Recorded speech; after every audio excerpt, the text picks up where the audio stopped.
Bonjour Fabrice, Bonjour. c'est ta première année comme directeur au centre de formation. Peux-tu nous présenter ton parcours professionnel? Alors j'arrive de Charleville-Mézières, où j'étais aussi en charge de la gestion du centre de formation. Avant ça, sinon je suis originaire du coin.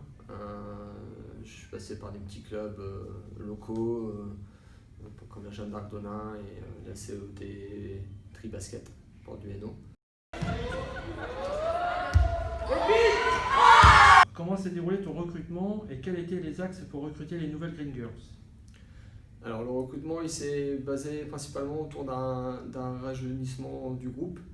Il y avait beaucoup de départs, donc il a fallu reconstruire.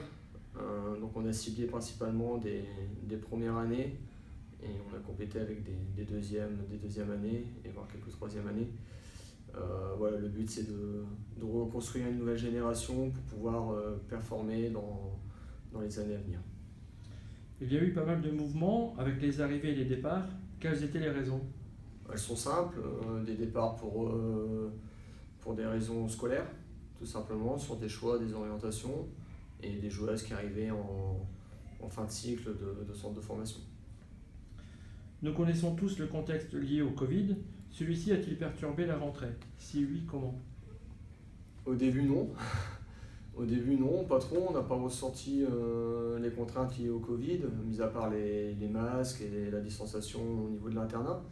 On ressent plus aujourd'hui avec le confinement et l'arrêt des compétitions. Peux-tu nous présenter l'organisation du centre de formation? Alors, au centre de formation, on est 3 entraîneurs aujourd'hui. Donc il y a Frédéric Dagné qui gère avec moi le centre de formation. Donc il y a moi. Et il y a Céline Majeski qui est l'assistante U18 et qui est présente 3 fois par semaine. Et on accueille là depuis 2-3 semaines un stagiaire en STAPS en préparateur physique qui est avec nous sur plusieurs créneaux dans la semaine. Un moyen, c'est de reprendre la compétition dans un premier temps et de pouvoir terminer la saison sur du long terme, ça c'est déjà la première chose. Sur le plan sportif, la première c'est d'arriver à sortir des leaders du groupe qui vont pouvoir prendre des responsabilités sur le championnat Espoir et sur le championnat NF2 et nous permettre de gagner plusieurs matchs. Aujourd'hui on est en difficulté de par le besoin de construction du groupe. Et en 18, on verra comment ça va reprendre en fonction des formules qui vont être mises en place. Nécessairement, elle est en tableau et après, en fonction de la deuxième phase et de nos performances, à voir si on peut aller accrocher une première place et des finales forts, pourquoi pas. Mais après, il faut garder la tête sur les épaules. On sait qu'il y a du monde et que la route est longue. Il est un peu trop tôt pour faire un bilan cette saison, mais un petit retour sur le plan sportif.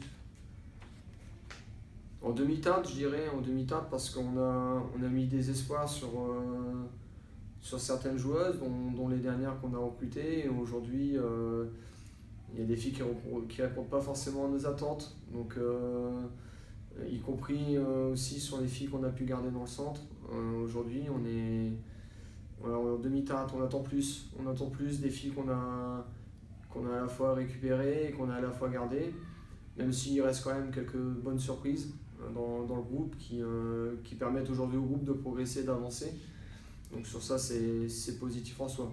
Maintenant, je pense qu'en tant que centre de formation, on doit être plus exigeante et évoluer plus vite et surtout assimiler et transformer. Ce qui est aujourd'hui la difficulté avec des jeunes joueuses. Merci. De rien. Yeah!